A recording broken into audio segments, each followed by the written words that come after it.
Hello, everybody. Good afternoon, and welcome to another episode of Live at the Waterhole. Where first up, we're at the wonderful Tau Lodge in the Madikwe Game Reserve of the Northwest Province of South Africa. My name is Ralph Kirsten, and what does the bush hold in store for us today?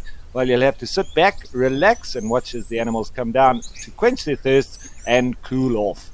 And as per usual, please don't forget that this is a live and interactive experience, so we'd love for you to jump on board with us and send us through your questions and your comments. You can do that by going on the Wild Earth website and registering. You can also join the conversation on X, formerly known as Twitter, using the hashtag WildEarth as it appears on your screen. What is it that you'd like to see? What would you like to chat about? Whatever it is, wildlife related, send it on through. And we're watching the best fly swatters out there. Well, I would say maybe only giraffe that beat them with those tails of theirs, swishing and keeping the parasites away from their backsides. Looks like a nice sunny day. Doesn't seem to be too much wind going for now, but that does bode well for us. Lots of animals probably come down to the waterholes.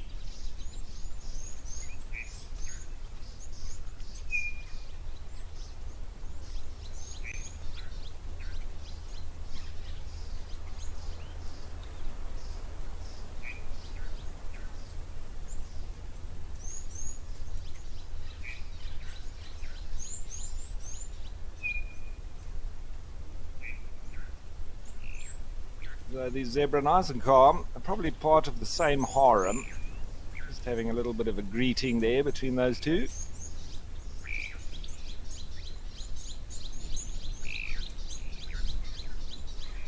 And it sounds like once again the little blue waxbills and the chin-spot batters are here somewhere near to the camera, probably in the thickets. Tiny little birds.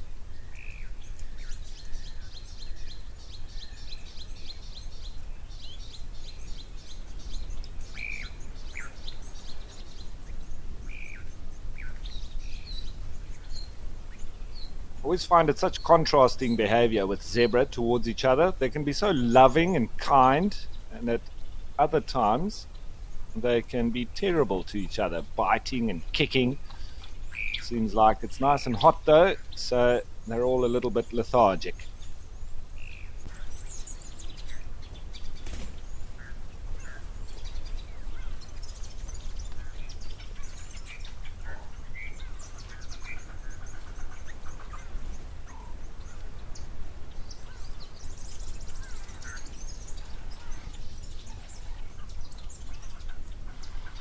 So now obviously quite different to the likes of the wildebeest, who would have to spend time ruminating. Being hindgut fermenters, they don't need to spend time doing as such. So in this kind of instance, I think they're just relaxing, maybe taking the heat of the day to get a bit of shut-eye.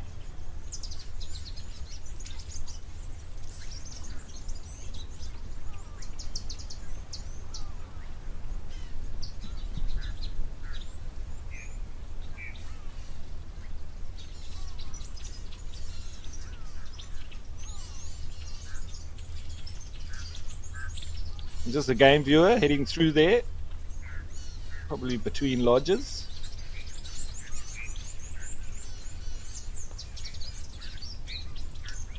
Maybe going to pick up some of the guests and new arrivals.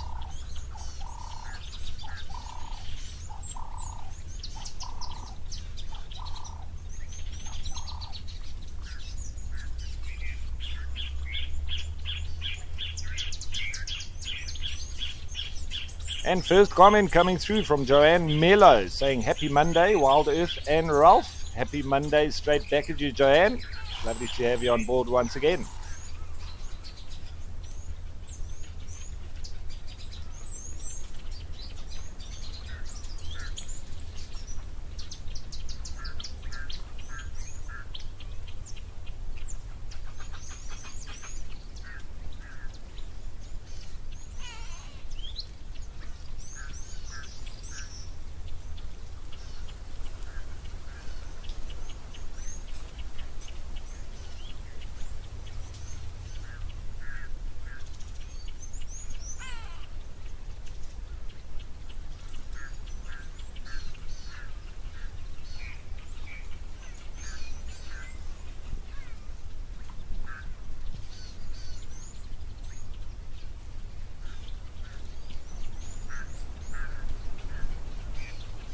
And Serena Basanti saying hello from Massachusetts. Welcome aboard, all the way from the Northern Hemisphere.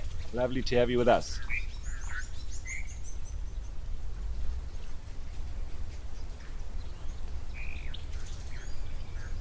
All right, so nice little relaxed start here at Tau, but I think we're going to change of place and we'll leave these sleepy zebra for now, and let's head on over to the Greater Kruger Park and Cat Eye.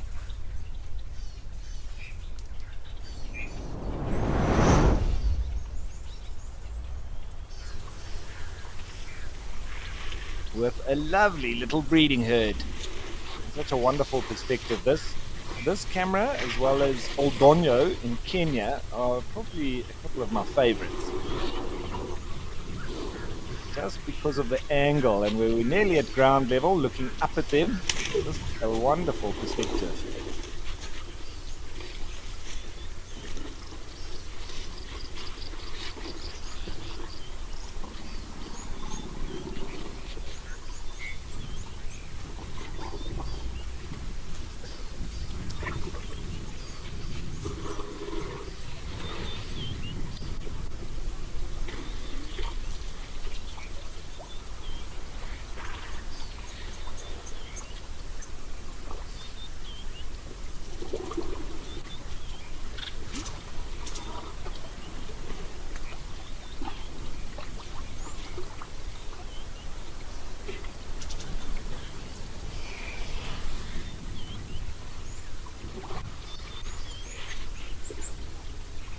So what do we have here? We've got a couple of little youngsters, and then it seems like 3 females potentially.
So we just changed up of place. We've headed on over to Juma in the Sabi Sands, still in the Greater Kruger Park.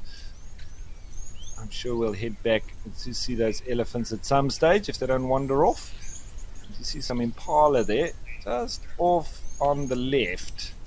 It's getting some shade, similar to what the zebra are doing, just relaxing. However, the zebra not too concerned with heading into the shade, as the impala generally do.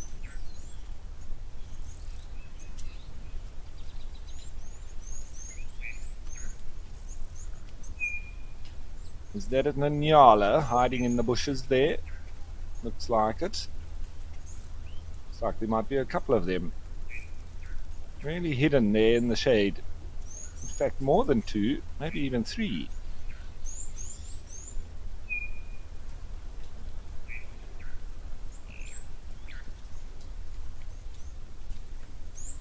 Very well camouflaged.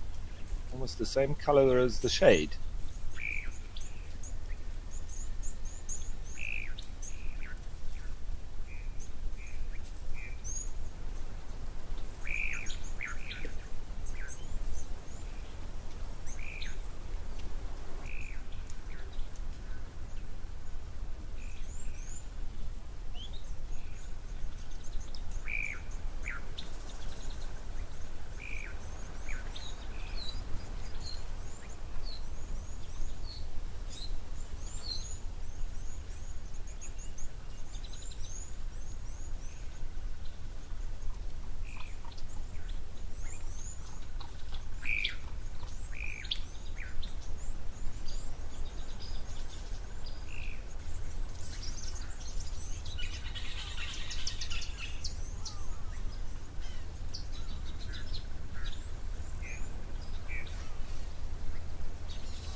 So, coming from Asbo, saying good afternoon, Ralph, from the east coast of the UK. Still cold, but at least sunny for a change. Good to hear that you've got some sunshine and you can get some vitamin D, Asbo. And good afternoon to you. Lovely to have you on board once again.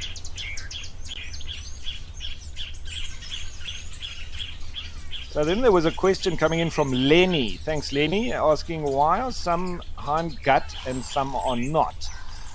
So, Lenny, this was a sort of a split within the animals around about 50 million years or so ago.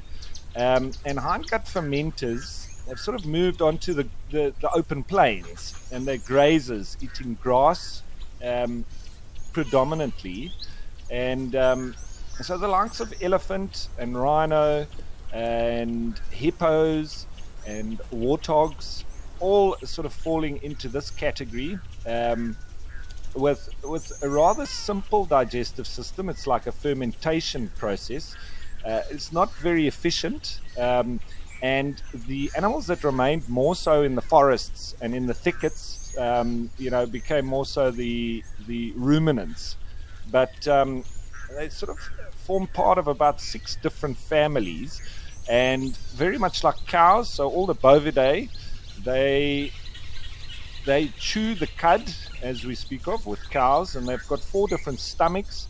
And so it's a little bit more of an intricate system and a lot more efficient than the hindgut fermenters. But they do need to spend a lot of time actually processing their food. So, and those 4 different stomachs, the rumen, the reticulum, the omasum, and the abomasum, each one with a different function. And in the rumen, that is where we call the ruminating process takes place, where they first bite off the leaves, and they can be mixed feeders like impala are, either bits of grass and some leaves, and then they chew it, they swallow it, and then they regurgitate it, chew and swallow, and it's obviously just refining that food, breaking it down, getting it mixed with saliva, and then it passes on through into the other stomachs or chambers and gets processed even further. So with that being more efficient, they don't have to spend as much time physically feeding, but they do need to spend that time actually digesting, which is the periods when you often see all the ruminants. They do need to go and lie up. You often think they're just resting, but they're going through that arduous task of actually chewing the food that they've gathered in their mouths and processing it. Whereas the hindgut fermenters, they need to spend more time feeding, actively feeding, and moving around and finding that food, because they pass a lot more as a result of the inefficiency of their digestive system. And so you could almost see that a little bit of the animals that are more so on the move, out in the open, those are the hindgut fermenters, and the ruminants, sometimes sticking around a bit more, being a bit more territorial. And so their digestion also reflects that in quite a lot of ways.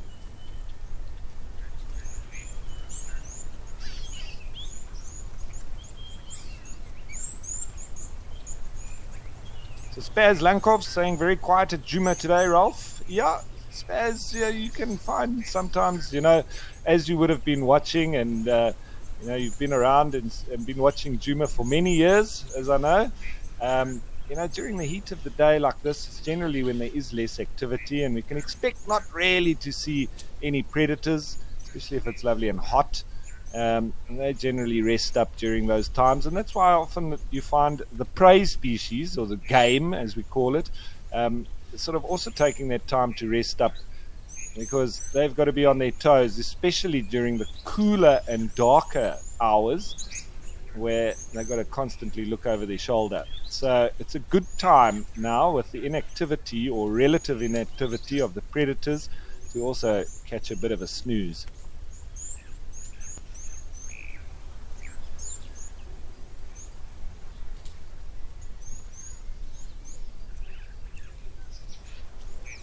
And Ramon Nava saying hello everyone from New York City. Wow, we really got an international audience once again. Lovely to have you all with us. As we see this beautiful Nyala bull now just sauntering off.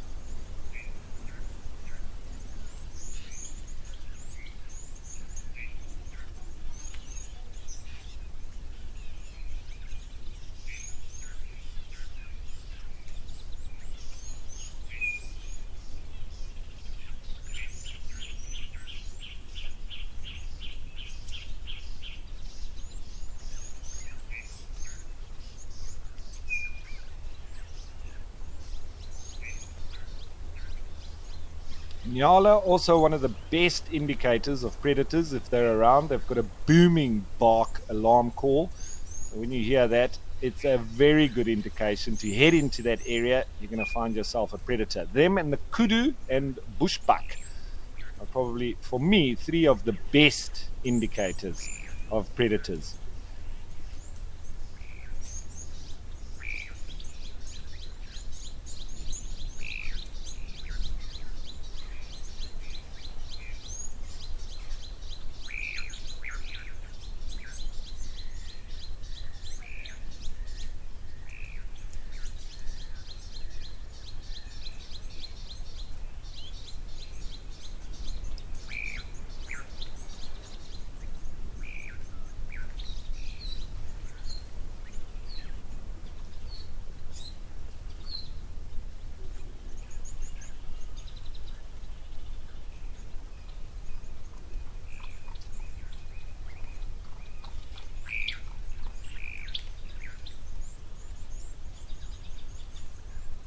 All right, so it's a little bit quiet here, Juma, so I think we're going to change of place, and this time it's a new one for me, and let's head on over to Jabulani.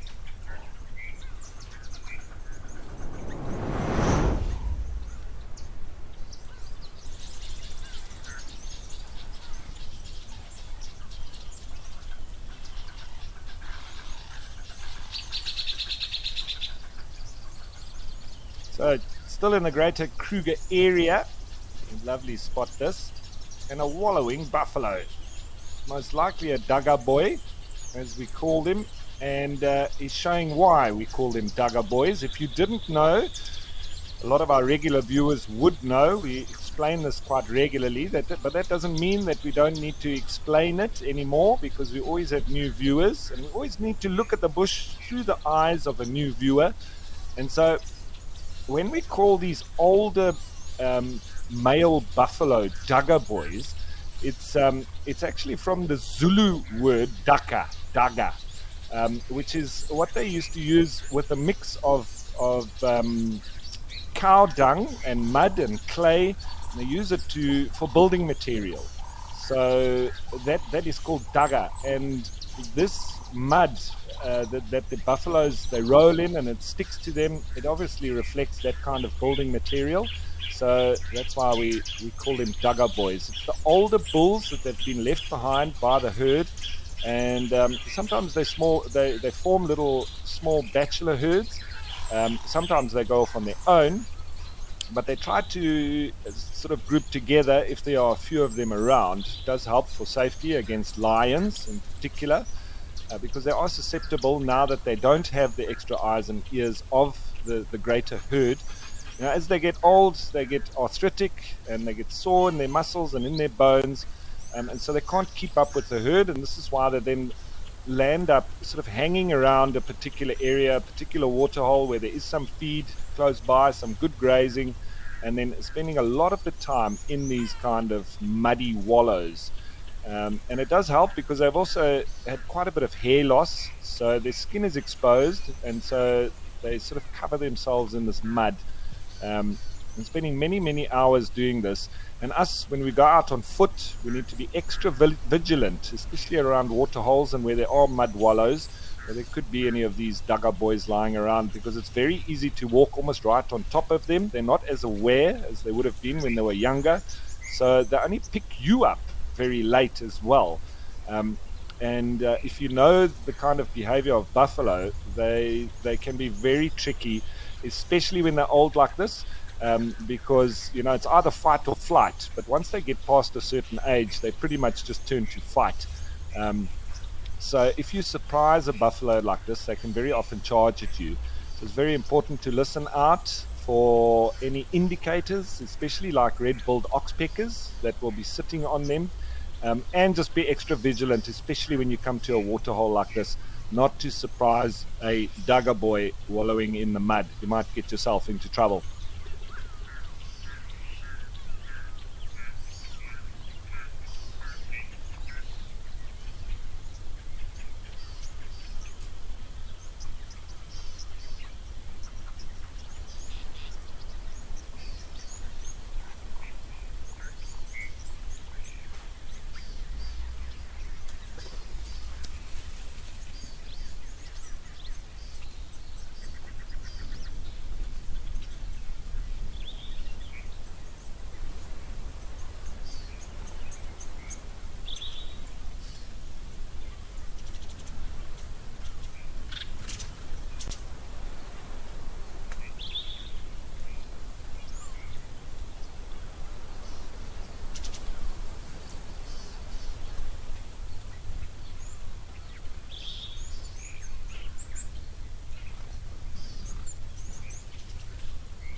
And you can actually see this Dagga boy buffalo doing exactly what I was speaking of earlier. He's ruminating. He's chewing the cud. You'll see him chew, chew, chew, and then stop for a while as he swallows it down. And then a few seconds later, it will be regurgitated back into his mouth for some more chewing and additional saliva.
And I don't see this buffalo going anywhere anytime soon. And another reason why they actually hang around these waterholes, and also another reason why they get left behind by the herd, is because as they age, they sort of require, once they get to this older age, they require softer feed for their mouths and their digestive system, etc. So they tend to hang around these lovely, lush, swampy areas where there's nice soft feed as well as nice wallowing spots for them. So it's all combined factors that lead to them hanging around these waterholes.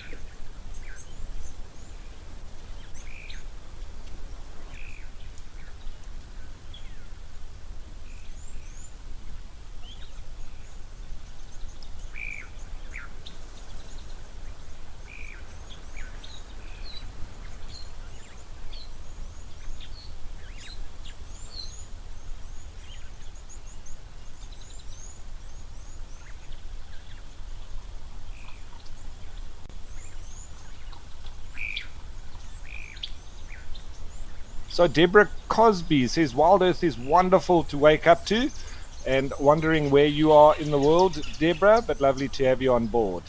And then Dark Mane Lover says, Ralph, how do animals distinguish who is a safe animal to be around with, like for instance, drinking together at a waterhole without worrying about attack on them? So Dark Mane Lover, welcome aboard once again. It's I think it's down to evolution. And a lot of it is learned behavior from their parents.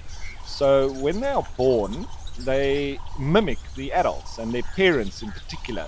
So when they come to a waterhole and they're very skittish of the water, of course, the little babies will copy this. They mimic their parents.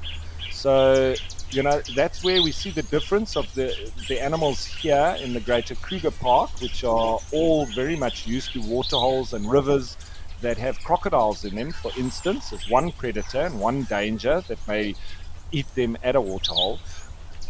So they've all learnt from their parents, and the constant behavior of being very nervous and edgy and skittish around the water, so they copy that.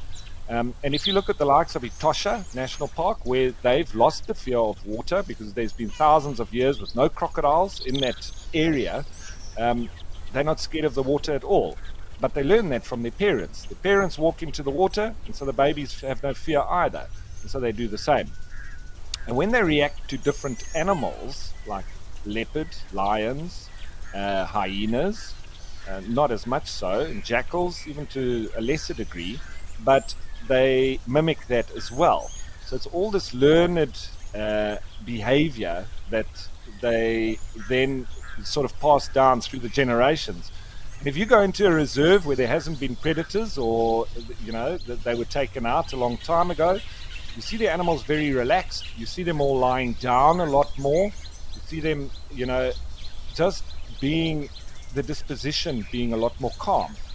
And so the babies will copy that. But if you had to throw predators onto that reserve, and we've even seen it on the likes of our Makala Game Reserve, where they released the Three Amigo cheetah coalition, male coalition, on the northern territories, where for a long time there hadn't been any big predators there, bar the brown hyena. But the brown hyena, not really an active hunter as much as the cheetah would be. And initially, the animals were almost shocked. They almost didn't run away from the cheetah, and so the cheetah, had a very big impact. But within a very short space of time, those herds of animals very quickly became active, more alert, more anxious, more nervous, a lot more alarm calling. And so now the babies that are coming through will start to learn this from the adults, that have obviously been through a difficult period because they were very relaxed. Now the predators have been introduced. Now suddenly they've got to be running and looking over their shoulder. But the babies then learn from this behavior. They copy them, they mimic them. And even if you had to take those predators off there, you'll probably find that it will take maybe 2 or even 3 generations for those animals to start calming down again. So it doesn't just happen overnight.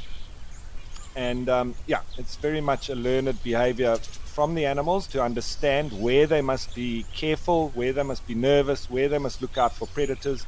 And very often it does take for quite a few animals to be killed by the particular predator for them to start to realize that it's a real danger.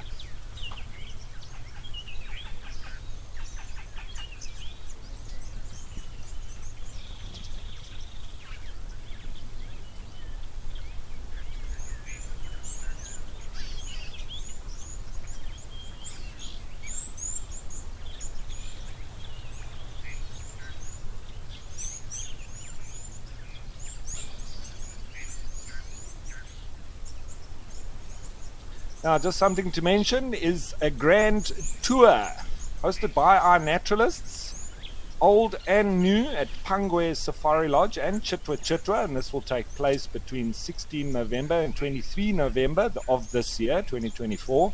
There's only 8 spots available and bookings are open on the 3rd of May. So safari like no other, with your favorite characters, and take a filming masterclass with Lauren and Davy, and experience also a rhino dehorning. So very interesting, and I think you can find that all out on the Wild Earth website as well. So go and take a look at the grand tour.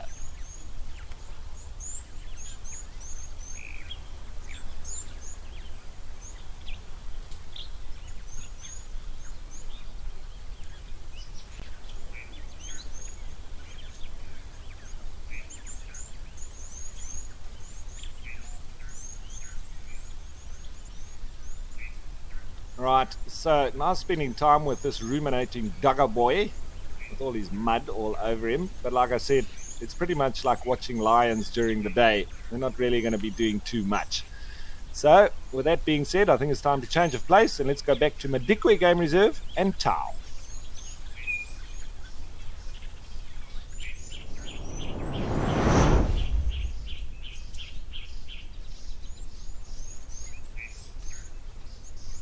Where we're joined by some elephants now.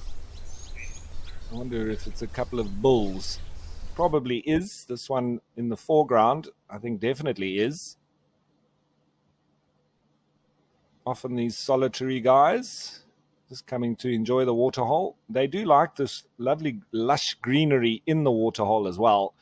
And they very often go for a lovely splash and a mud wallow. So let's see what happens.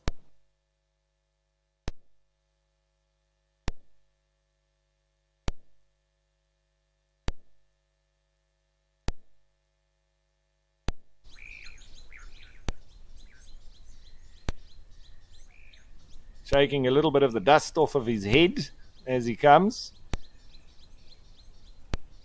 He looks like he needs a good bath.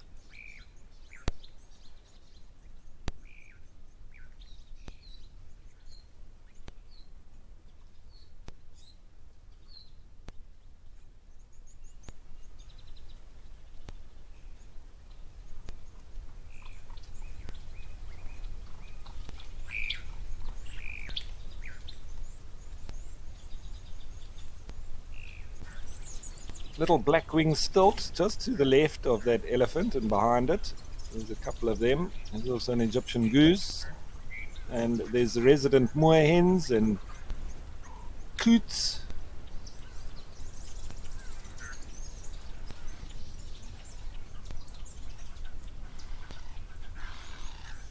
So Deborah Cosby is saying, don't they use the mud as protection? I'm sure you're referring to the Duggar boy, the buffalo.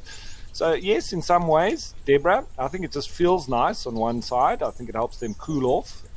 But also, like I mentioned, as they age, they also get quite a bit of hair loss on their rumps. So it's nice to cover it with a bit of mud. It does give them some protection from the sun as well, cools them off. And I think it also does help with parasites as well, caking them in, and then they go for a scratch on a nice post and get rid of them that way as well.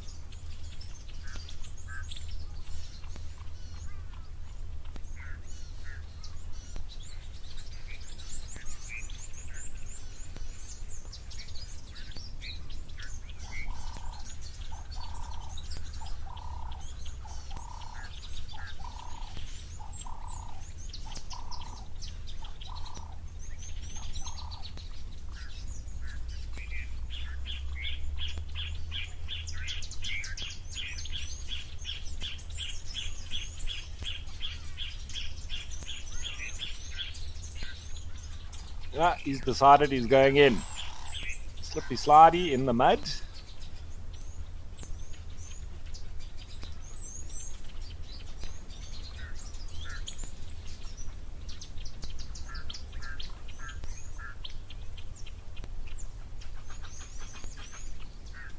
Not much wind about. The water is almost like a mirror.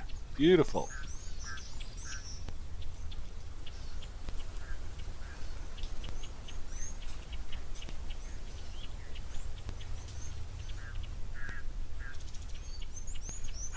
And Sandy Franklin, 69, welcome aboard. And saying it's so sad that rhinos have to be dehorned. Yeah, I have to agree with you, Sandy Franklin. It's a shame to see rhinos without their horns. But yeah, if it does assist in trying to alleviate the absolute scourge that is the rhino poaching.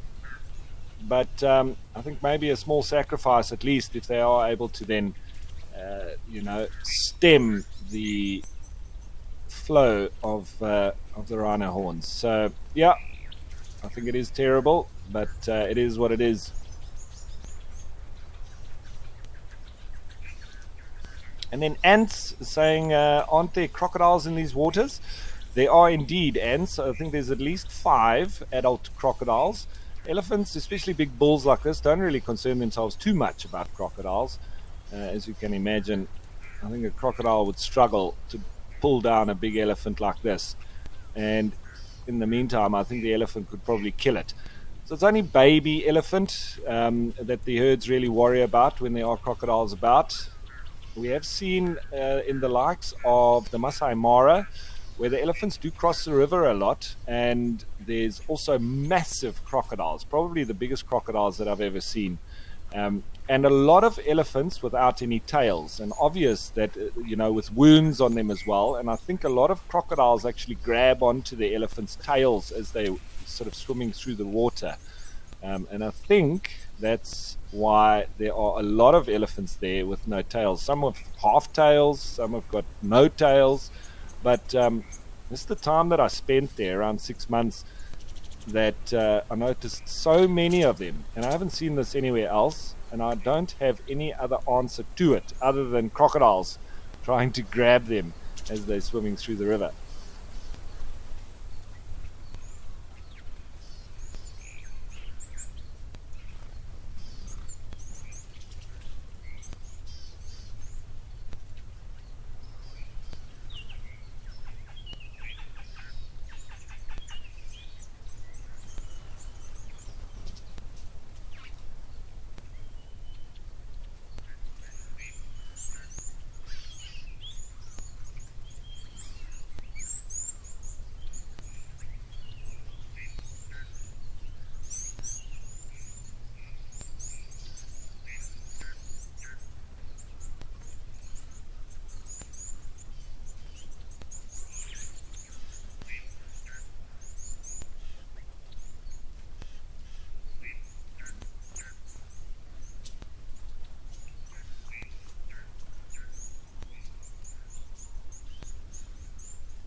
Oh, another individual coming to join.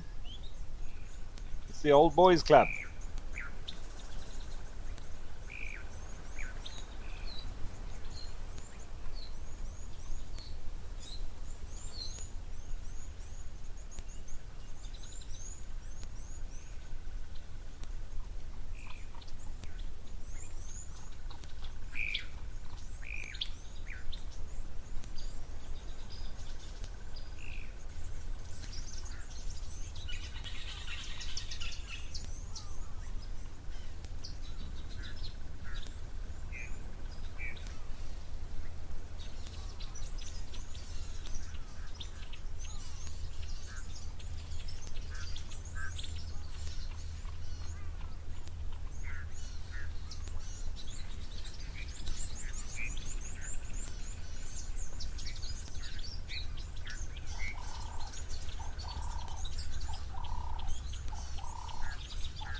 So Lenny was asking, is it really dehorning or horn trimming?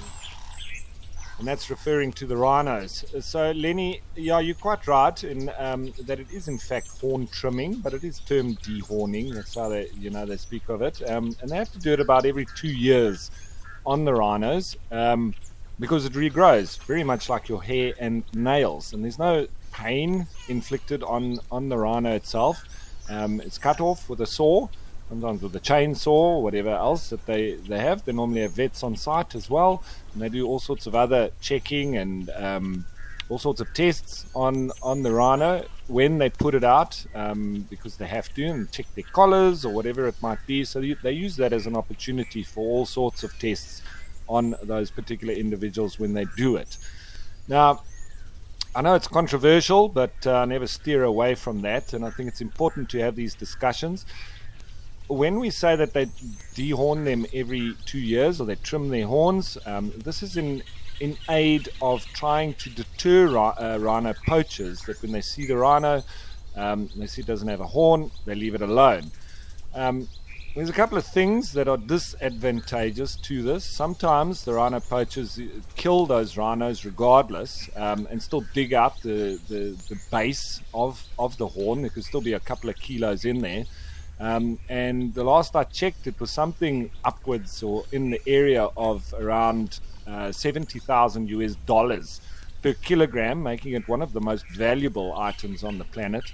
So, you know, it makes a lot of sense for them if they're going to be going for that. If you look at it purely from an economical perspective and the risk that they're taking, they kill it and they dig out that inside anyway.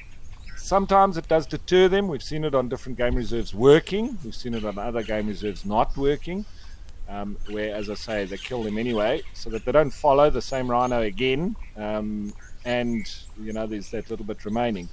Now, with that being said, I have to refer to the controversial fellow, John Hume, who was the largest private owner of rhino on the planet. And he had over 200 white rhino that he was farming pretty much like cattle. And the conditions were obviously not optimal, not a wild setting, but it wasn't a bad setting. The animals were still healthy and living in, getting good food, and they had good security, etc. And rhinos, white rhino, they're quite comfortable like this. So he took the South African government to court because of this law that made it illegal for him to trade with what he termed a sustainable resource. And he won the case that rhino horn is a sustainable resource and it is not cruel to them. And you can literally supply a market that has a very high demand and potentially even then help with the rhino poaching scourge. Now, the government took that ruling on appeal, and I think is where it is still sitting. As a result, he's sort of lost so much money in the protection and the security of those rhinos that he basically became bankrupt and he wasn't able to pay for them anymore. So I think he sold the farm, or he put it up for auction. And I think there was a couple of groups that bought it from him. I think WWF might have been involved, and they're going to relocate those rhinos to wild reserves once again. Now, the only problem I have with that is that they're potentially going to be in more dangerous situations and being more prone to being poached. And his case has still not been denied. He won. So he proved that rhino horn is a sustainable resource without having to be cruel to the animals. So he wanted to be able to release the stocks of South African rhino horns, and that they could flood the market, and they could then sustain the market with farmed rhino. There could be a massive economical input for conservation, both for the rhino as a species, as well as bigger areas at large. So I was quite confused as to the reason why the government appealed this. And as I say, I'm not shy of controversy. You have to look at all the potential reasons why the government appealed it. Were they looking after the well-being of the animal? Were they looking after the well-being of the market and the black market? Were there any nefarious reasons behind this? We can't rule out any of them. And we also can't rule out that there's government officials that are involved in rhino poaching. So all of this needs to be taken into consideration. And in my mind, I still think that I'm pro John Hume and the way that he was going. But if you've got different thoughts, please don't shoot me. It's an open debate, and that's what this is all about with wildlife. So send through your opinions on this, and let's have a chat about it. But I've given you my opinion, and then we'll see yours. So now that I've opened a lovely controversial subject and we've got lots to talk about, I think we'll change of place and let's head back to Cat Eye.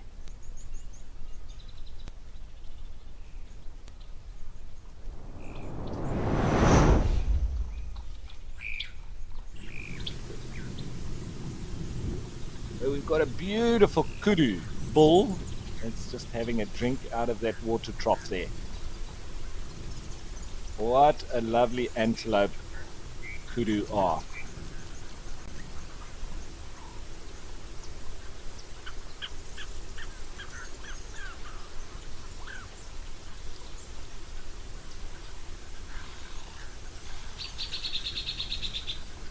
So Jenna from the UK asking, hello Ralph, I know the horns of some antelope can be invaded by a particular bug.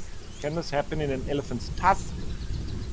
So Jenna, I've never seen the keratinous or the keratin moth. It's the only creature or organism that actually feeds on keratin here in Africa. I'm not sure if there are in other parts of the world, but I've never seen it happen on a living antelope, on a living animal with horns that are still healthy. Only once they die do they then start to infest those horns. And you're quite correct. You don't see this in elephants' tusks because they're not horns. They're literally modified teeth. So their makeup is completely different, and tusks are a lot more dense. And as we know, one of the most difficult things to digest. That's why very often, even fire, teeth very often even evade fire. And that's why they use dental structure to identify people that have been burnt. So I think it's even more difficult for animals to penetrate into the teeth themselves, and to digest them is a different thing altogether. The only thing that I know that digests teeth are hyenas. So I always used to say to my guests that if you want to get rid of somebody, you need to feed them with no trace. You need to feed them to hyenas, because it comes out everything is digested without a trace. You won't be able to even know that that person existed. Now, I'm not giving anybody any ideas. But it's incredible, the digestive system of a hyena, and the acid levels must be extreme for them to be able to digest teeth. So never seen tusks, even after decades of being stored, be digested by anything. And I've been in quite a few stock rooms where, because you have to mark and tag elephant tusks, and it needs to go into a national database. When I was a reserve manager of a reserve down in the Eastern Cape, we had a couple of elephants that died. One killed another one, and another one died of natural causes. And we had to mark those tusks. We had to lock them away in the safe, and then we had to get the sandparks officials around to come and check that the numbers reflected and marked on the tusks, and then they put that into their database, and then it just sits. So both that and rhino horn needs the same attention, and those stocks are just piling up. So what are we to do with them?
So it looks like the kudu's now left the area.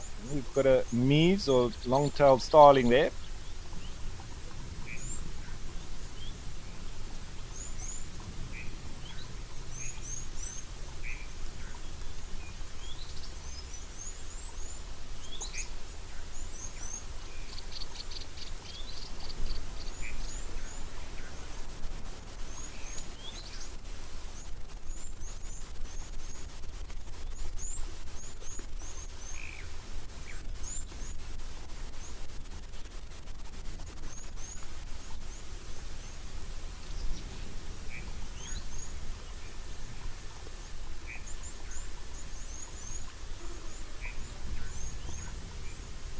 No, the kudu hasn't left just yet.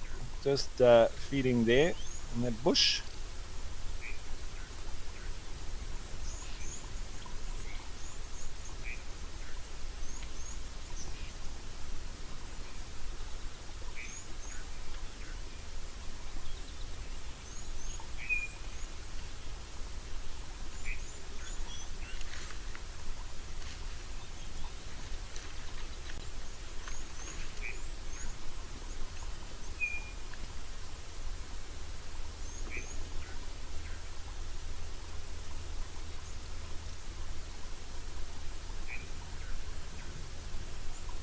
Then he's horning this bush here. He's also marking it.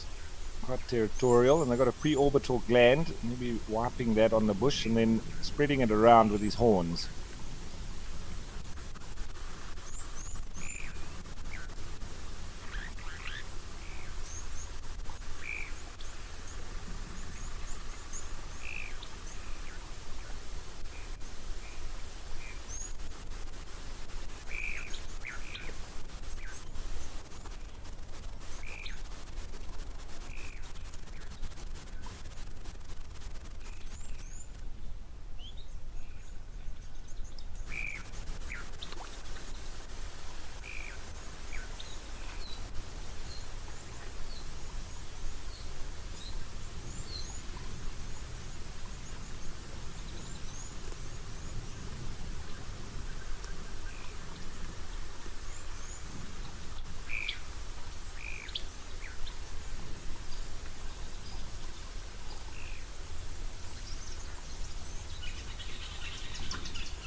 All right, so lovely watching this kudu, but I think it's time for us to go and have a look what has been happening at this waterhole overnight.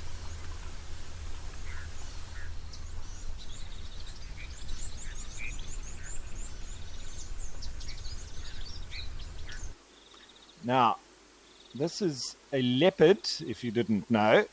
It's a dead giveaway, but this apparently is the Rosie's female.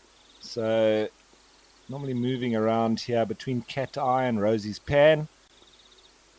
Just having a drink. Not sure what time of the night this was.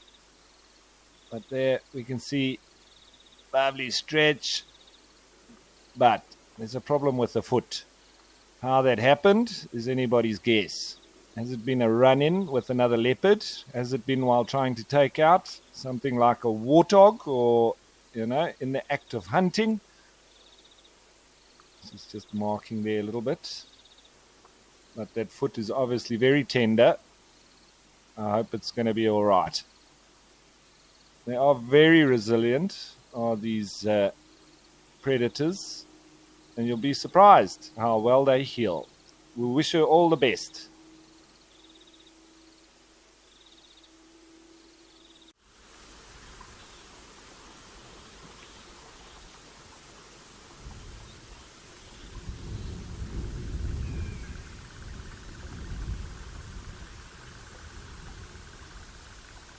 So you see, all sorts happens at these water holes. You just got to be around there to see it. But at least we can bring you the highlights of what's happened overnight.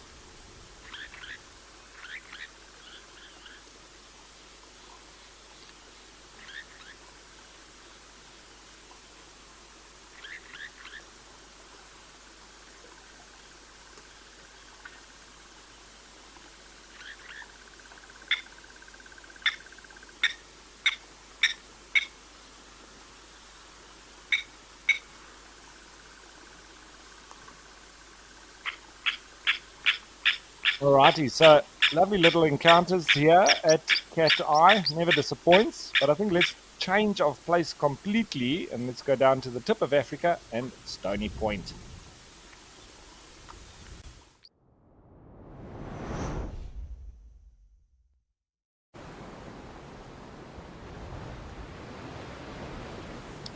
Now, who do we have here?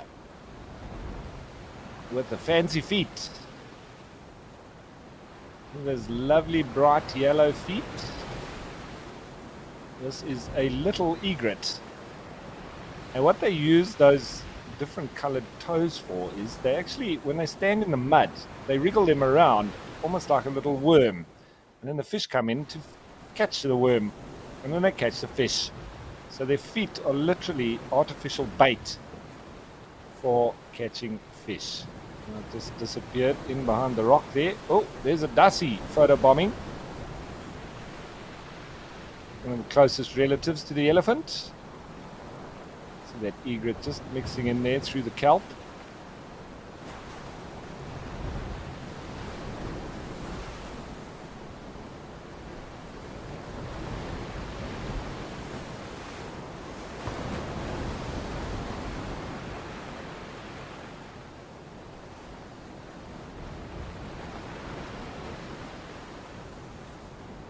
I find Dussies or rock hyraxes extremely weird looking in the face.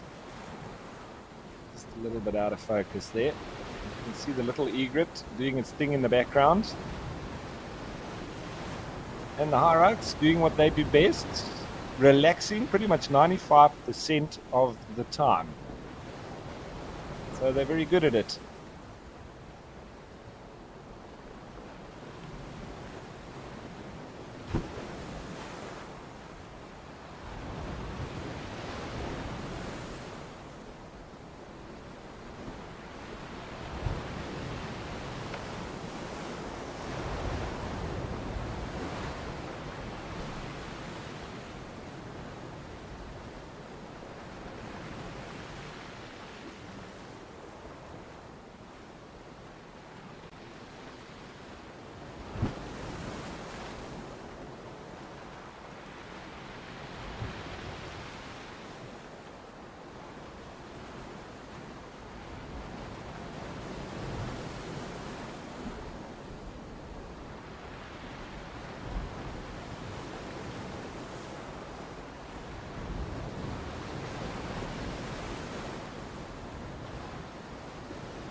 So Mercedes Bean saying, as we're watching this little egret do its thing, and now you can see its feet nice and clearly, and why we call them fancy feet.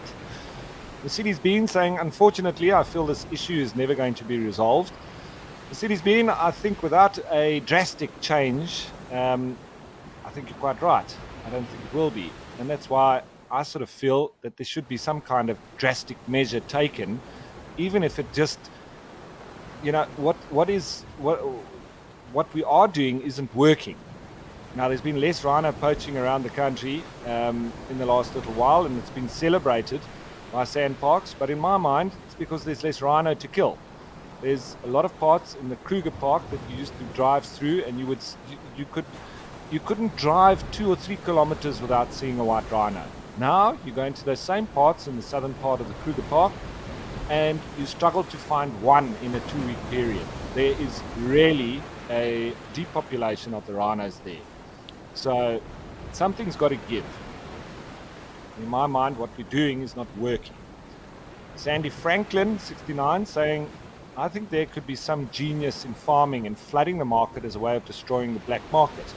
Well, Sandy Franklin, that's what I pretty much thought John Hume was. He was a genius, and I got my numbers wrong. He didn't have over 200 rhinos. He had over 2,000 rhinos. So in that way, he proved the case that it's sustainable and you could flood the market, and I think we should have at least tried. But the argument will come that flooding the market will fuel the market, and then there will be a bigger demand. Well, there's only one way to find out. And if we continue producing them, we could use that money to pump back into conservation. That is my opinion, and it is only my opinion. It's not the opinion of Wild Earth or anybody else. So I'll keep it at that. And it's an open opinion, and I'm open to debate as well. Then Lenny saying, very complicated, Ralph, as it always is, managing human versus animal conflict. But I agree with you about what John was doing. And that's from Phoenix in Arizona, USA. And I think it's important also to note that he had these 2,000 rhino on a 7,800 hectare property in the northwest. And what I think is going to happen is that this farm that he had was bought up by a couple of NGOs. I think it was African Parks and another one. So they're going to rewild them. Well, what's going to happen to those rhino? Are the poachers just licking their lips because now there's more rhinos for them to kill? That's the question. Are we going to kill the black market? Not the way we're going, because the price remains high because it's illegal. If we look at drugs, it's a very similar thing that is being peddled here. It's an illegal substance, being the rhino horn, but you could term it as cocaine or heroin. In Holland, where it's been made legal and controlled and taxed, they have one of the least amount of drug abuse on the planet. And it's open, taxed, legal. They have less health issues because people are able to get help. And I think you could almost apply that with rhino poaching as well. As long as it's illegal, we have government officials that we know are involved in rhino poaching and assisting them, sometimes even part of the plans. They're taking a lot of money in the black market, and the price remains high because of it. So if they had to make it legal as opposed to illegal, we're probably going to drop the price of the rhino because it's now freely available, and you won't have people making as much money. And if you had to speak to a lot of drug dealers, I can guarantee you that they prefer to keep those drugs on the black market. If you make it legal, the price drops, and they're not going to make any money. They're going to move on to something else, probably into rhino horn, if they haven't already. So my perspective is, and I know a lot of game reserves around South Africa, owners, stakeholders, agree with me, but they would never say it publicly. And I've been in these meetings behind closed doors. They would not agree with it publicly, even though they are pro rhino horn dealing. They won't say it publicly because of the public perception, and then people won't visit them anymore. So therein lies the problem. I think it's public perception that is the biggest problem and the biggest hinder to changing the legislation. I think we need to open it up. But like I said, that's just my opinion. And it goes as far as to people not even wanting to have rhino on their properties anymore because it creates a security threat, and it starts luring nefarious and bad people to their reserves, and then they need to put out a lot of money to protect those rhino. And so it just is almost a problem for them. And so nobody really wants to have rhino, especially, and they're not expanding the population as a result of it because of all the money that it takes to protect them. And then you have these armed gangsters that are going to be coming looking for your rhino. So it's a security risk as well from that perspective. And I think that could change if the legislation was.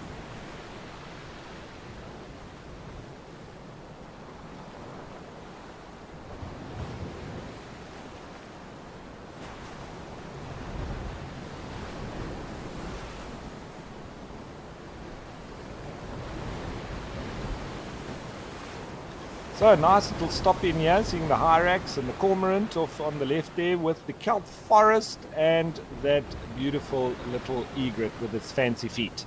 But let's change of place, and this time let's head all the way up to Kenya and Oldonyo.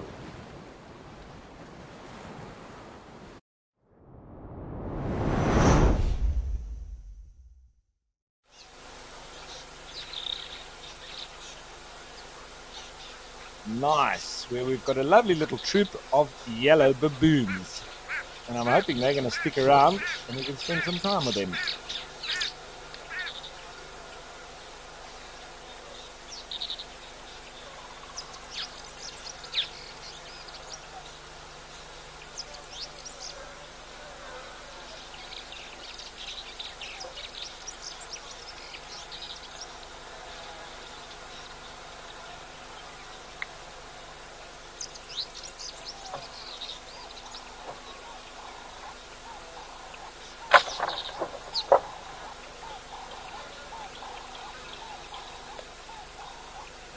They're just doing a bit of allo grooming.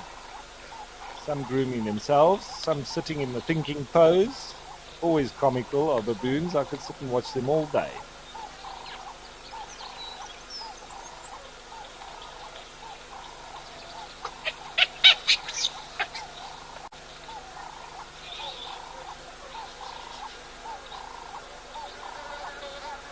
So it looks like I'm not going to get my wish. Something's disturbed them and they've all scuttled off.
Slowly making their way back in, and you see how they need to drink, but quite awkwardly, getting their mouth all the way down to the water.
See the one little youngster there riding jockey style on its mom's back. You can tell that they're a little bit older when they are at that stage, because normally they're attached to her nipple and hanging underneath her.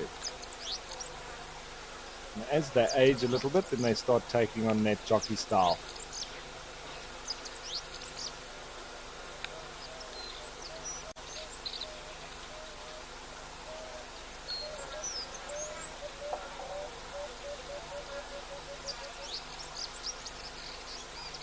Right, now that we're watching baboons, we also have another little highlight clip that we'd like to show you. Not at the same place, but all the same, very interesting.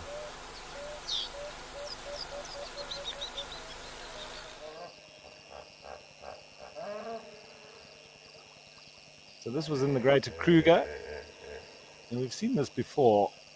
They like to sleep in these fig trees just on the bank of the river. Look at this little baby, fast asleep. Looks like quite an awkward position. Shame, Mom trying to hold it up. Looks like it's going to fall over backwards. She might go with it. But how cute is that?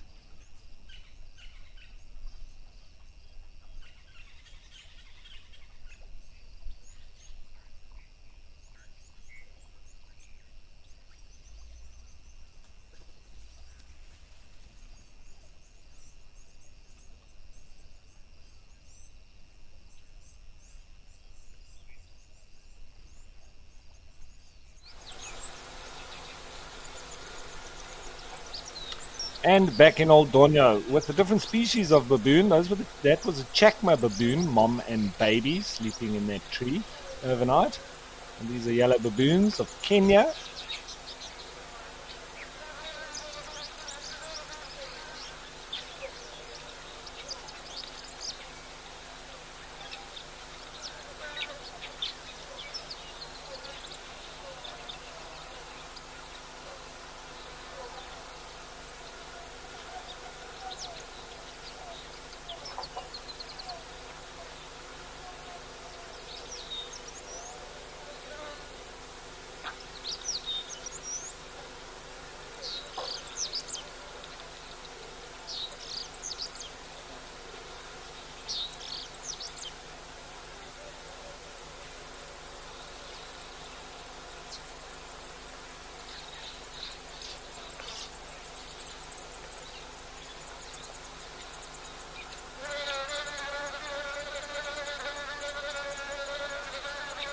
So you can very easily also tell the females from the males in that the female's backside, very pink, very swollen, almost wound-like, as we can see this individual here. The males, they just have more of a sort of a brown or a bare patch.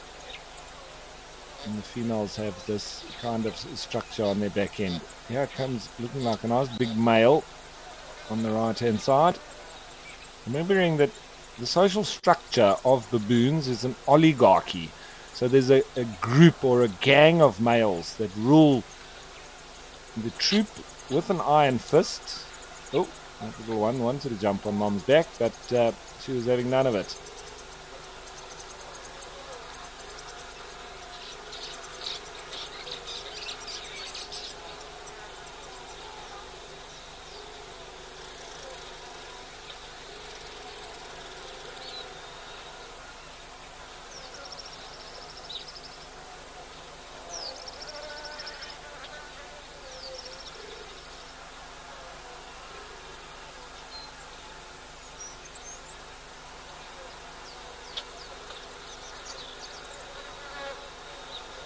So something else I'd like to mention is that from the 7th of May, Wild Earth will be going live every Tuesday for YouTube members and explorers only.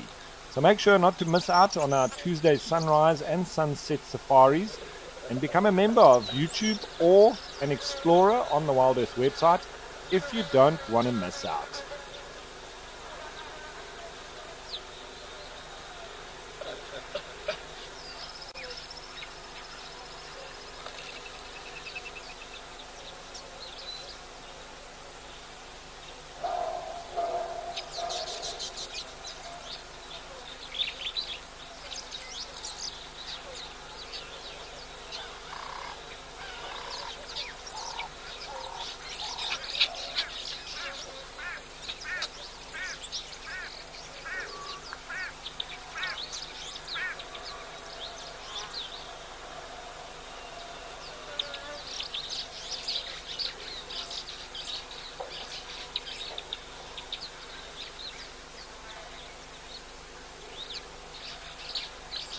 So Deborah Cosby was asking when is their mating season?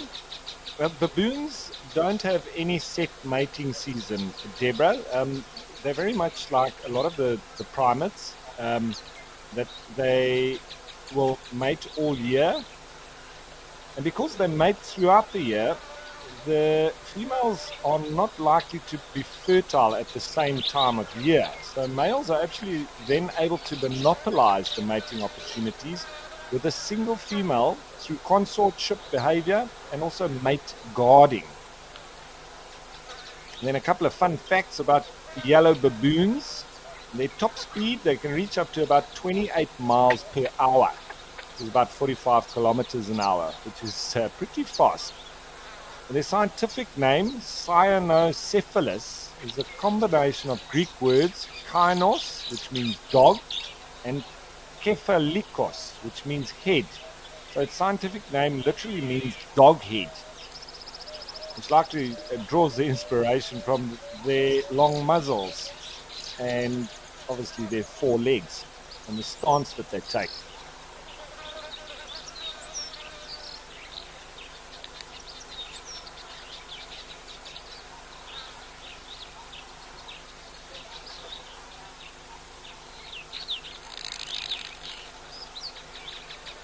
And just going back to that, when a female comes onto heat, she swells around that wound-like structure on her rear end. And in the period that she's coming into heat, she will be mated by any male that comes across her. But as soon as she has reached full cycle, the dominant male will keep all the other males away from her and only mate himself. So it's quite interesting.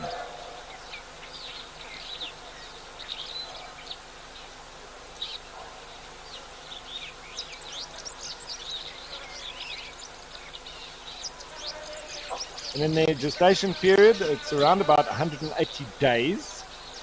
And they're more likely to produce every other year than annually. So pretty much every 2 years that the females will give birth.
I am so glad that these baboons have decided to stick around for a little while.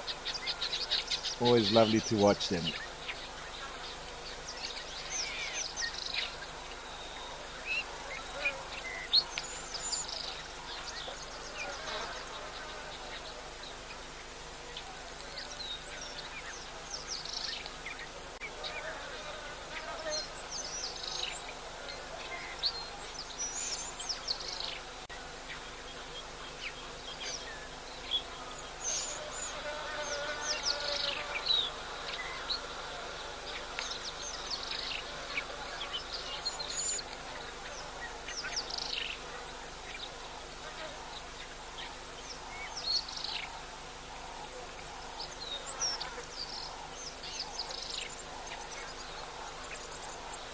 So it's Baz Lankov was asking, interesting that the social grouping of baboons is called oligarchy. Is it the same in other primates as well?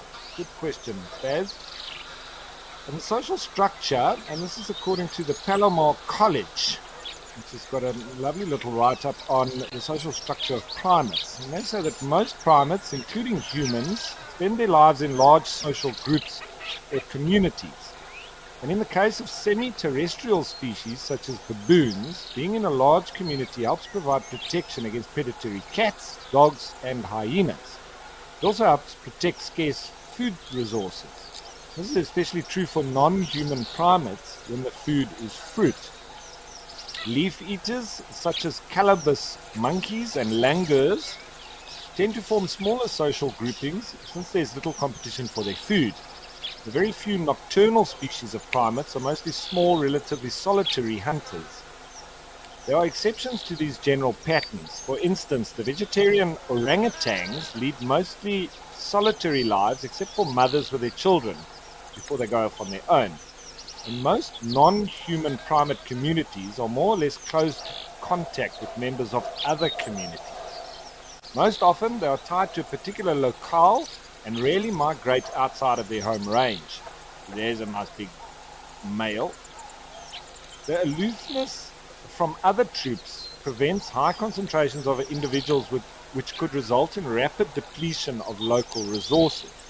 So communities usually avoid each other and are aggressive towards outsiders. As a result, social interactions between members of different troops are usually very rare, especially for females. Chimpanzees are a notable exception. When chimpanzees from different troops come together, there's often an exciting, friendly encounter lasting several hours, following which some of the adult females switch groups. Apparently, they are seeking new mates. Occasionally, however, contact between communities of the comparatively unpredictable chimpanzees will develop into genocidal violence. Interactions within non-human primate communities are usually limited. Subgroups are rarely closed from group interaction. All members of a community have daily face-to-face casual communication, and the most common type of subgroup consists of a mother and her young offspring. In some forest-living primates, contact between groups of the same species is in the form of a specialized territorial defense behavior. Instead of avoiding each other, groups actively converge near their common territorial border and make hostile displays. Howler monkeys, indries, siamungs, and gibbons all produce exceptionally loud vocalizations for this purpose. This is a ritualized, essentially harmless form of aggression that is intended to intimidate members of the neighboring community. All four of these species live in home ranges that are usually so small that the food resources of neighboring territories can be seen and then thus becomes attractive. So when it comes to baboons, it's pretty much an oligarchy. With monkeys, it's a little bit more spread between the males and the females. No, it's not so much a band of males. But with all the baboons that we have in Africa, they're all sort of run by this oligarchy and maybe limited to the more terrestrial of the primates. And I think that could also be as a result or evolved from the problem that they have of big predators, lions, leopards, wild dogs. And so with the big males forming together and banding together, they become a very, big defensive unit. And so I think that then extends into their social structure as well, with them, protecting the group. They then become the protectors. They also then become the enforcers as well. So I think with the more terrestrial of the primates, it's a little bit different, where they're not having to protect themselves constantly from these big predators and the likes that we have in Africa. And so I think then the social structure is a little bit more fair between the sexes, if I can say that.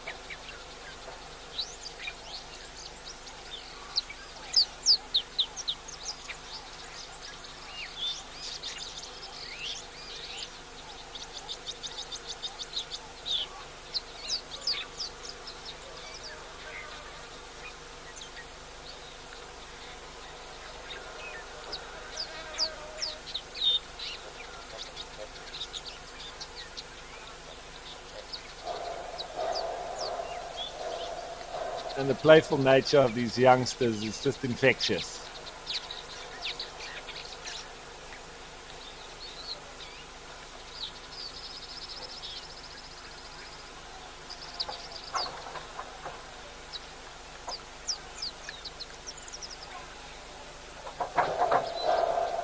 So Deborah Cosby saying, I learned so much on this channel. Thank you so much. You're very welcome, Deborah. And we can't but help just spread the word of our natural heritage of Africa, and lovely that you're enjoying it.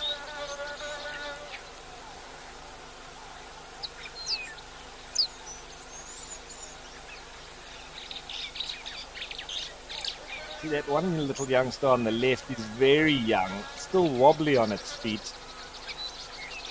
I would say it can't be more than a few days old.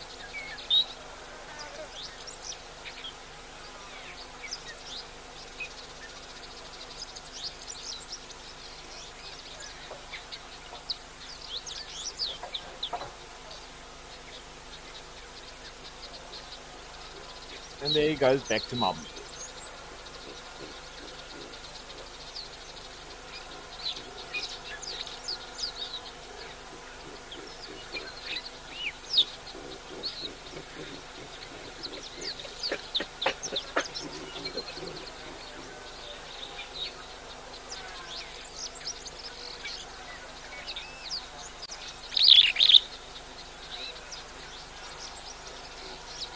And obviously all sorts of different communication, vocal communication from baboons. Oh, that one's got his tail straight up.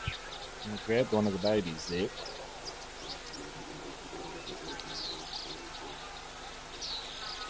Now you can also watch the body language, but the different communications is often just little soft calling, contact calling between them. Everything's fine, all is well.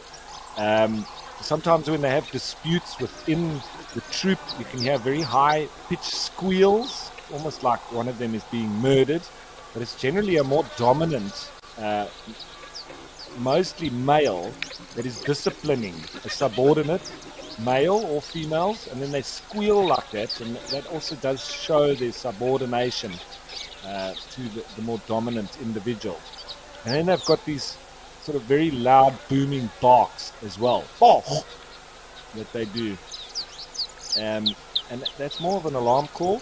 It can be alarming at predators. It can be they often do it even when we walk through the bush. They bark at us, and they can also bark at rival troops.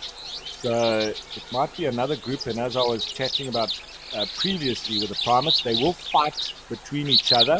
So they won't be welcoming to another troop of baboons. They will bark at each other. They'll be very aggressive. They'll posture and sometimes even fight with each other as well. And that's when those gangs of males will get into a sort of gang warfare between each other if they're coming into each other's territories. So you wouldn't say that they're territorial per se, but they do defend their home range and the resources that they remain in. So it's a bit of a quandary because, like I say, they don't really mark their territories, but they will sort of defend the resources within their home range.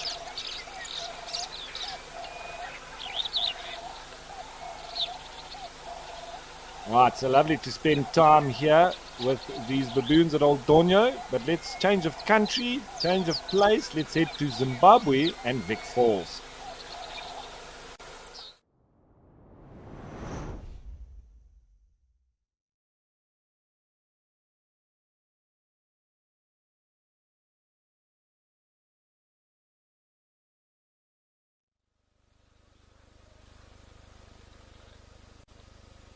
So a bit of birding. We've got a yellow-billed stork. We've got a great egret, much bigger than that little egret that we had at Stony Point. Looks like we've got a black egret just behind this yellow-billed stork. He's been a resident here. He does that shadow hunting. And then there's a reed cormorant up in the tree, and I think another egret off on the right there. Either that or a stork of sorts. I can't quite make out just yet.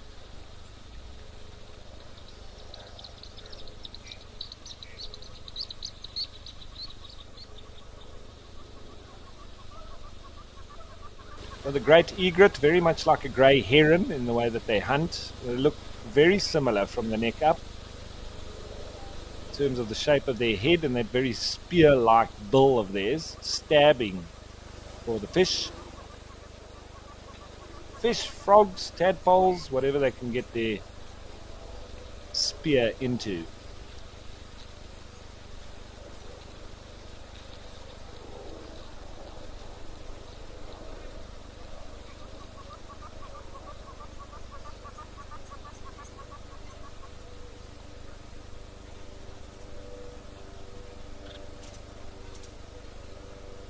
Could this be another little egret, or is it an intermediate egret? Then we would have seen almost all of them today.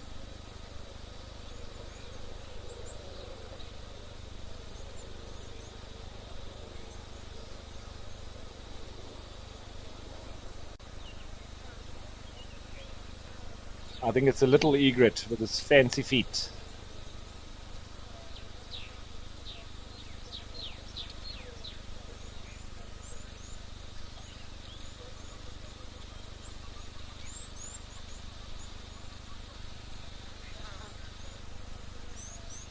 So Lady Macbeth saying, nice selection of waders. Yeah, sure is. And all the stilts and long legs. That's for sure.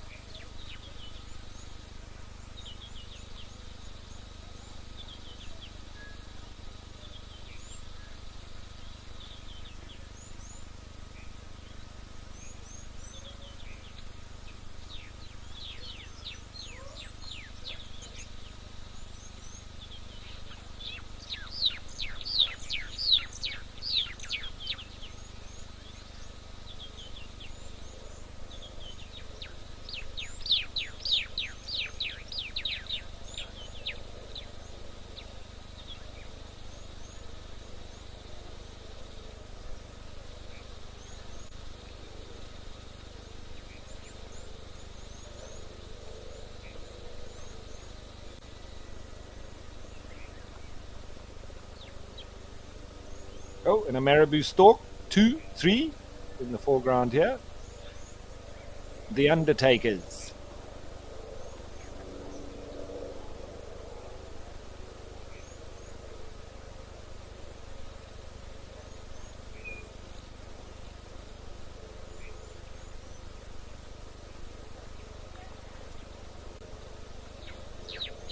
I think there's a couple of ibises there. I'm just trying to work out if it's hardy-dar ibis or a different one. Maybe a glossy ibis, but I think it might be a hardy-dar.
So you pretty much can't come to Vic Falls without hearing helicopters. If you were wondering, it's obviously a very popular activity to see the largest waterfall on the planet from the sky, one of the 7 wonders of the world. So those helicopters are working pretty much from sunrise to sunset, and it's quite difficult to be in these parts without hearing a helicopter. So it's nothing nefarious, it's not any projects underway, it's just general tourists going to see from a bird's eye view the 7 wonders of the world.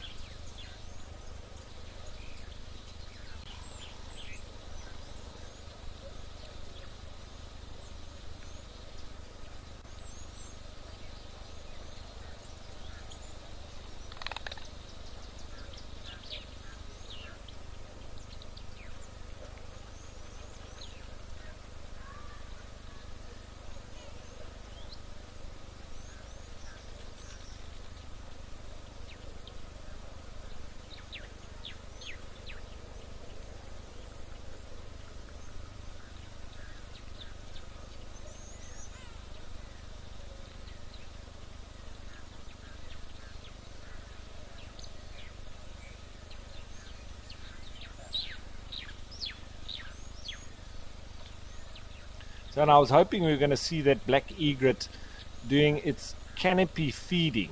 I said earlier shadow feeding. It's actually canopy feeding. And what they do is the bird actually uses its wings to create an umbrella around its head, and then it picks off fish and tadpoles below.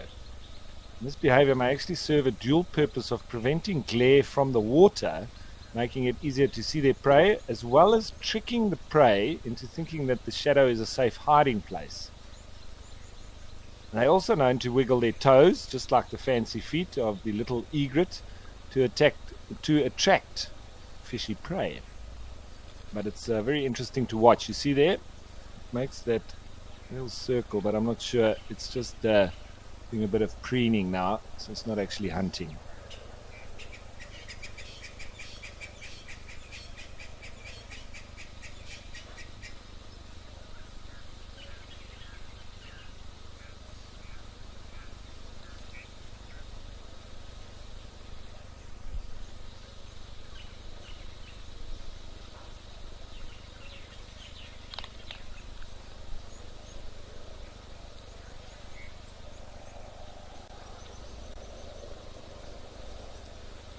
Now, something also to mention is around the time change that we will be happening, and that's from the 2nd of May.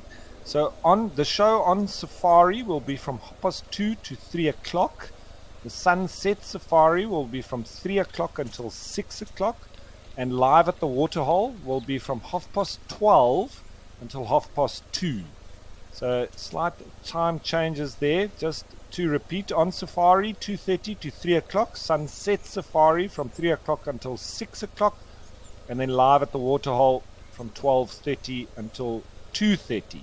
Then from the 15th of May, the sunrise safari will be from 6:30 in the morning to 9:30, and sights and sounds will be from 9:30 until 11:30.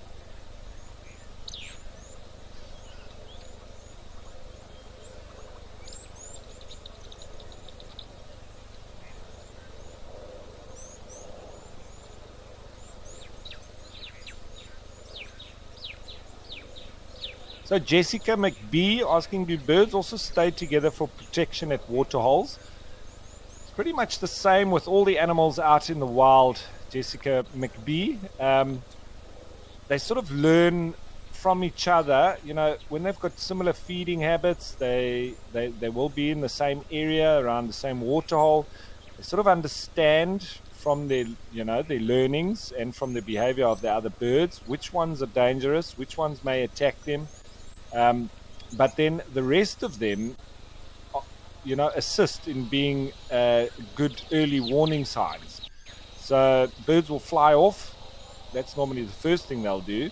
And that's an indication for birds to be alert and to look around, and then obviously decide if they want to fly off as well. There's a lot of alarm calls that will be made, and the birds understand which are alarm calls, which are not.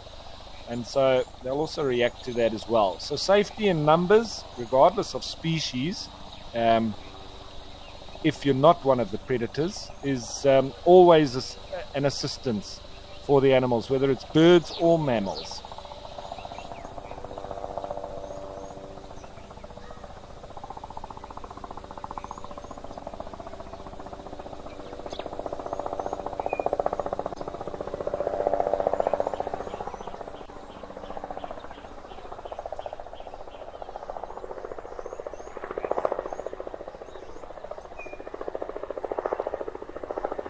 Now, Ritz Paldora saying, some years we have black storks that pass the Alps and have a chill on Lac de Neuchâtel. I think I got that right according to the spelling.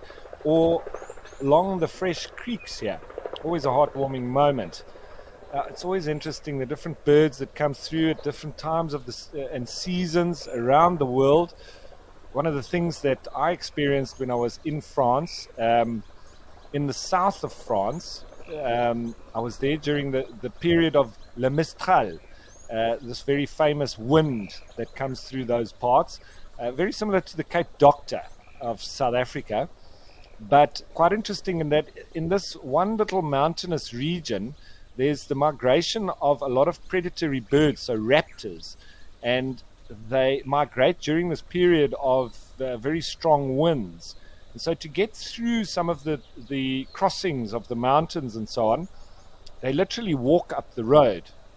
And they've actually set some chairs and almost like mini stadiums for people to go and respectfully go and sit and watch as these raptors walk up the road, because the wind's so strong that they can't fly over it. They need to walk up the mountain and up and over it. And then once on the other side, they can take off again. I found that astounding. It was so interesting, with all these massive birds walking up the road. And then they stopped the traffic and all of that. And it was just amazing to watch. So yeah, we have all sorts of wilderness interactions around the world, and it's just so fascinating.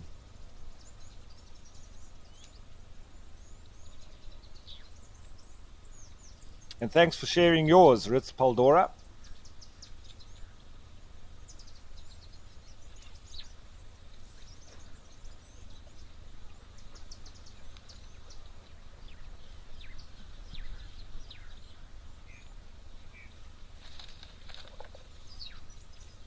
So there's a lot of big birds around here. There is the Vulture Restaurant, which is not far from here, the Victoria Falls Safari Lodge. They bring out a bit of a sort of snack, because there's so many of the birds, the white-backed vultures, the hooded vultures, the marabou storks.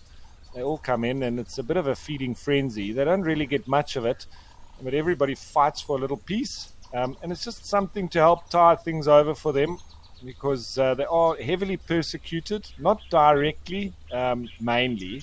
Sometimes they are by poachers that poison the vultures, so because they're a dead giveaway. When they start to circle after the poachers have killed an animal, it's a good indication for the authorities that there's a dead animal, and then they can move into that area. So they poison the vultures so that they don't give them away. And then it's also indiscriminate poisoning from farmers trying to get rid of the predators that are maybe farming livestock. So this in some way just helps them to tie them over, but it doesn't change their feeding habits completely, because they don't get enough for them to be, to be sustained on just what they're getting fed there.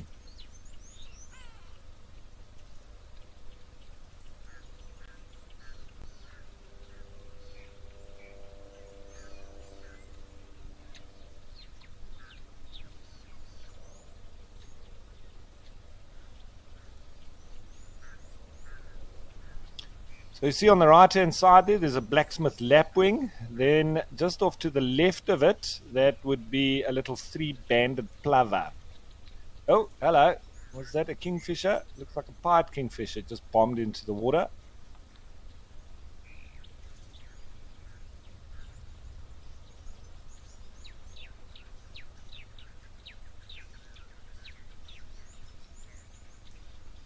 So in a three-banded plover, it's very much like the lapwings. It's just a miniature version. They used to all be plovers, but now they separated the little ones, which remained plovers, and the bigger ones became lapwings.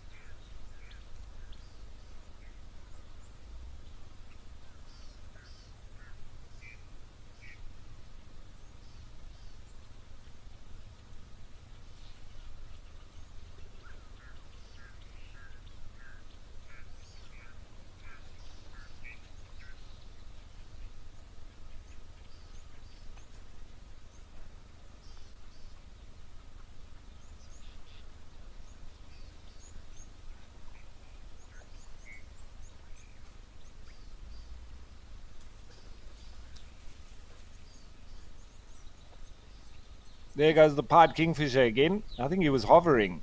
He went out of screen, but he must have just hovered upwards.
So in a little moorhen, I just exited the water.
All right, so lovely to do some birding here in Vic Falls, and nice to be in this part of Africa. But I think it's time to change of place. Let's head back to the northwest province of South Africa, just on the border of Botswana and Tau.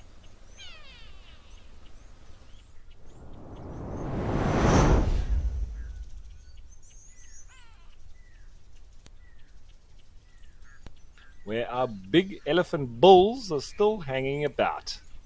Getting a bit of a dust bath there. Getting it in under the belly, in behind the ears, all those vital spots. So Jan Mello saying, thank you Wild Earth and Ralph, really enjoyed the show. Have a good Monday. Straight back at you, Joanne. Enjoy the rest of your day. Doc GL saying, I love watching these waterholes, so much variety. It is wonderful indeed. Thanks for joining us, Doc GL.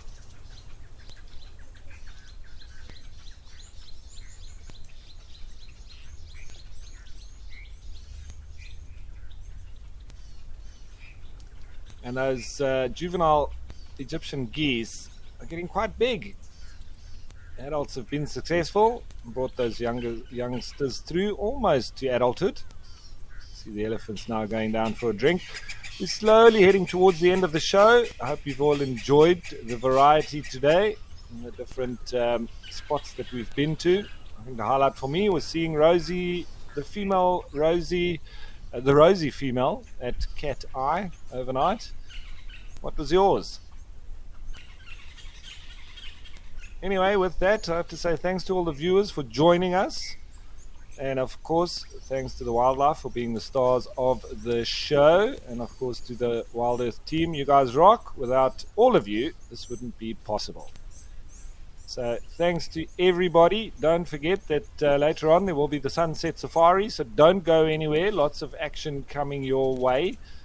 All wildlife related, of course. Showing off the natural heritage of Africa. What a wonderful perspective we have had today. Join me again tomorrow, same time, same place. We'll be back live at the waterholes.